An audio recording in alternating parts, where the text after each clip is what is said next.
Bonjour à toutes et à tous, ravi de vous retrouver pour un nouvel épisode. C'est le format bonus Ouvrir un restaurant chaque vendredi. Le podcast Chef explore la face entrepreneuriale de la gastronomie et ce format nous explique, grâce à toi Adrien, toutes les étapes qui mènent ceux qui en ont envie vers l'ouverture de leur restaurant. On passe de l'idée au concret. Au concret.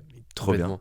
Aujourd'hui, tu vas nous parler des 10 erreurs à éviter ce fameux jour, le jour où les portes s'ouvrent. Ouais, en vrai, t'en as plus que 10, mais au moins, Ouais, j'imagine. il fallait faire un top 10, Ok. C'était le sujet, ça va amener un peu de ça marche, de parce clics. que j'imagine qu'il y a plein de j'imagine qu'il y a plein de pièges à éviter.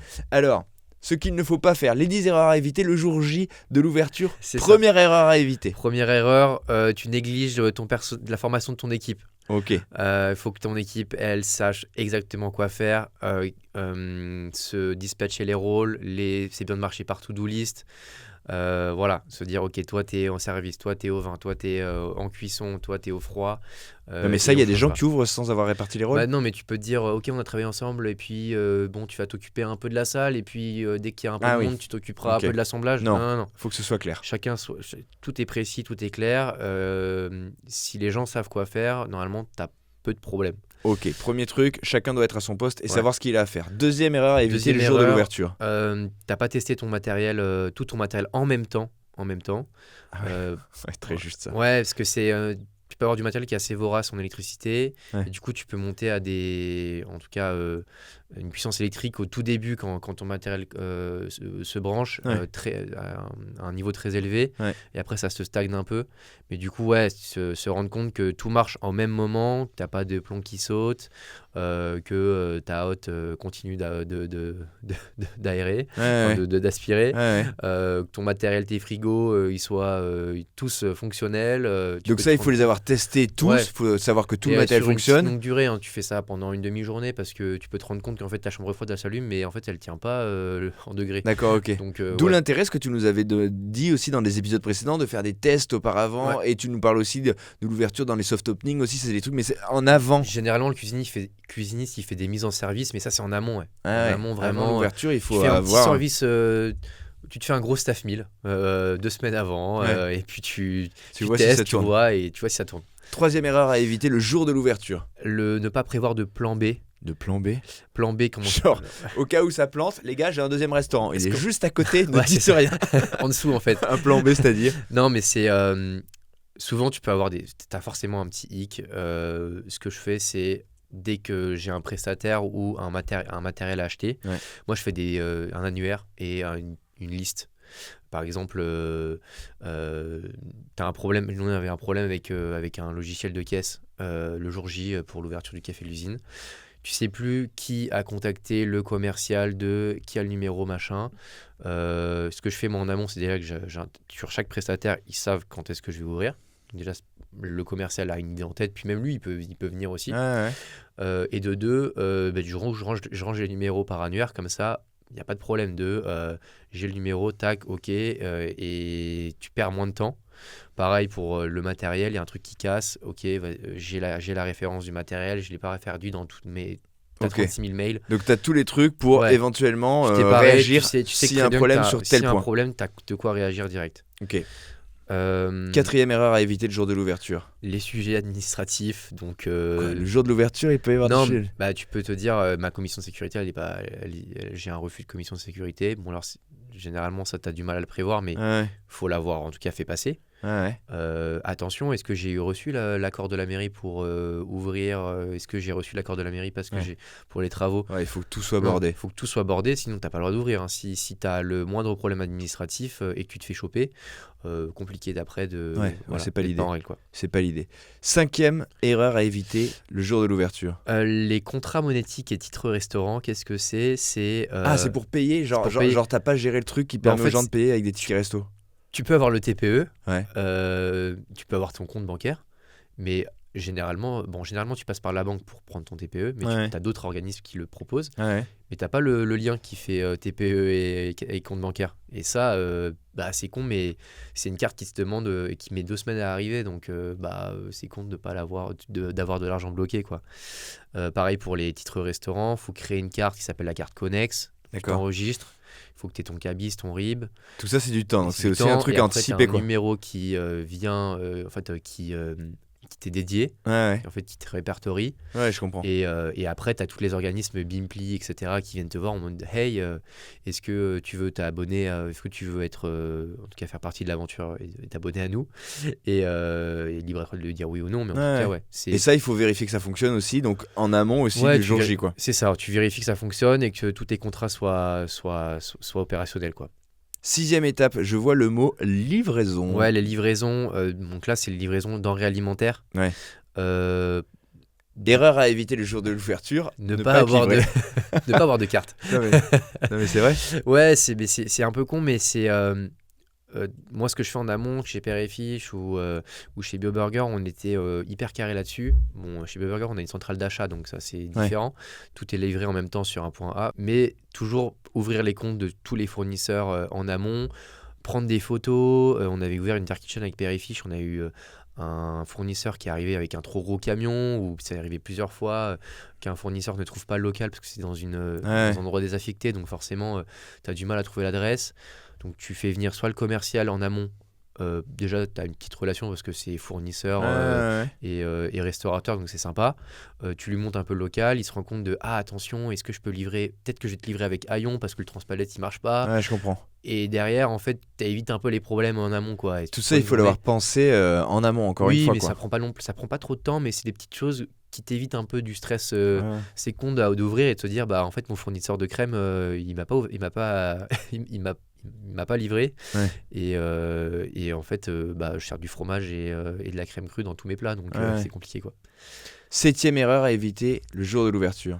On en parlait dans l'épisode précédent, mais c'est une carte trop large dès le début. Ça, tu préconises quand même ce truc au travers des épisodes d'y aller petit à petit. Ouais, on en parlait du soft opening et tu en parlais aussi d'une carte, de rajouter peut-être des entrées au sens de nouvelles occurrences dans la carte petit à petit, quoi. Pas attendre, pas faire dès le début. Oui, puis même au niveau des quantités, tu sais pas si ça se trouve, tu fais une entrée à la Saint-Jacques qui va te coûter super cher, mais en fait, personne la prend.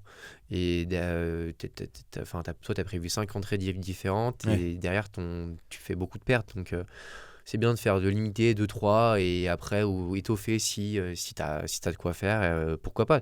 Ok, on évite les cartes trop larges en ouverture. Ouais. Pas de partage des recettes. Qu'est-ce que ça veut dire, ça ? En fait, on partage recettes, tout ce qui est valeur de l'entreprise auprès du restaurant, auprès de l'équipe. Enfin, pas de partage de tout ce qui est les valeurs du resto. C'est bien de les partager pour les équipes. C'est eux, en fait, ton point de contact et ta vitrine. Donc, faut que, nous, par exemple, au Café L'Usine, on sait le parcours de la chef Alice Arnoux. Je travaille avec un autre chef, je sais son parcours aussi. Chez Père et Fiche, ce que tu veux dire, c'est qu'il faut transmettre les valeurs de la boîte à tous les personnels. Et il ne faut pas que les équipes ne sachent pas pour qui elles travaillent, ni quelle est la vocation de ce lieu, en fait. Commence à voir un petit storytelling, à pitcher au client, c'est super bien, tu démarques de tous les concurrents, le client il vit quelque chose avec toi. Et derrière aussi, sur les recettes, c'est faire goûter à tous les serveurs, à tous les équipiers polyvalents. Quand tu t'as goûté le produit, tu sais de quoi tu parles. Et derrière, pour le vendre, c'est genre, tu passes du rien au tout, quoi. C'est ça. Il faut que les gens soient impliqués, en fait. Moi, quand je faisais des services, je pouvais te vendre un plat, mais je ne l'ai pas goûté. Par contre, si il y avait parfois dans des restaurants où je travaillais, je testais même pas la carte. Et du coup, on me demandait quelle est votre recommandation. Je prenais le premier plat qui avait l'air plutôt pas mal sur la carte, mais en fait, t'es moins pertinent. T'es moins pertinent. T'es moins bon vendeur. T'es moins bon vendeur et tu sais pas ce que tu vends. Et si tu sais pas ce que tu vends, tu le vends mal. Donc c'est hyper important d'avoir, en tout cas, de communiquer sur les valeurs, les recettes, qu'est-ce qu'est le restaurant, où est-ce qu'on veut aller. Et derrière, les équipes, elles vont être déjà prises par le projet et elles vont vraiment véhiculer cette aura, quoi. Ouais, elles sont investies. 9e erreur. C'était fixer les prix sans analyse de coût. Donc faire attention à tes marges. On en parlait, mais on en parle souvent, mais voilà, si ta marge elle est nulle, bah derrière tu fais pas d'argent et derrière tu vis pas, quoi. Ça paraît être une banalité, hein, mais il y a énormément de points de restauration qui négligent la question des coûts. Ouais. Et aujourd'hui, où économiquement, voilà, on est dans un chapitre et une ère très très compliquée pour tout le monde de la restauration. En fait, c'est un basique sur lequel il faut revenir sans cesse, quoi. Il faut savoir ce que coûte ce qu'on met dans les assiettes pour espérer s'en sortir. En tout cas, on peut plus.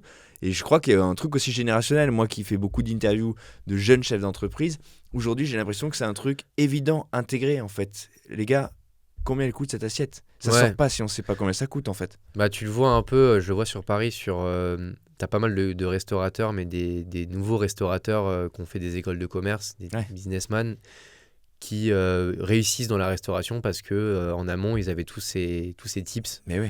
Et alors Ça reste un business. ça reste un business et ils arrivent à le dupliquer, en tout cas facilement. Et du coup, tu vois que le nerf de la guerre, c'est quand même les produits. Ouais, bien sûr.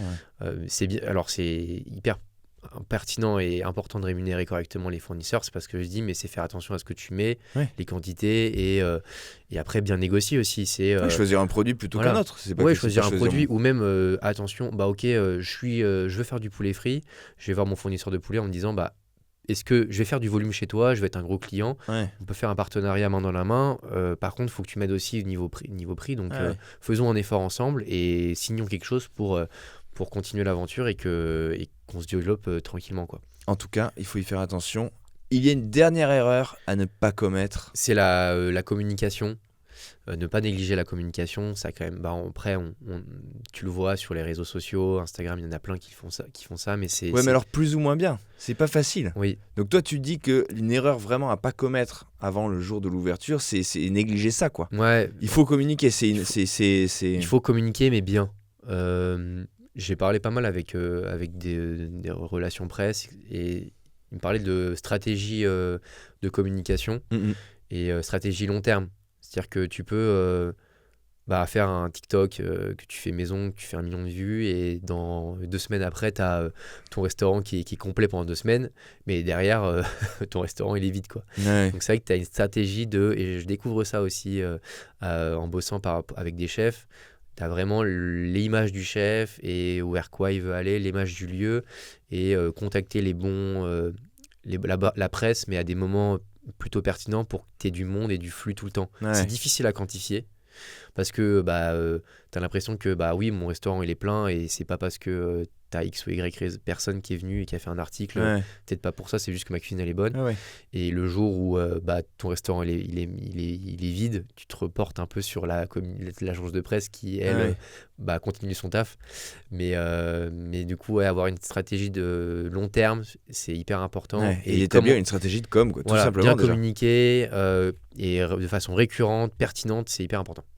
Trop bien. C'était les 10 erreurs à éviter avant l'ouverture du restaurant. Merci Adrien de nous avoir donné tous ces tips. Bah, merci David, c'est toujours un plaisir. Hyper bien, Adrien, il aide les chefs et les restaurateurs justement tout au long du chemin qui les amène à ce jour J de l'ouverture. Merci encore. Merci les amis de nous suivre. Vous pouvez voir cette pastille Ouvrir un restaurant, c'est tous les vendredis sur YouTube et vous pouvez l'écouter aussi comme le podcast Chef sur votre plateforme audio préférée, Spotify, Apple Podcast, Deezer. Merci encore et bon week-end à vous. Bon week-end. Merci David.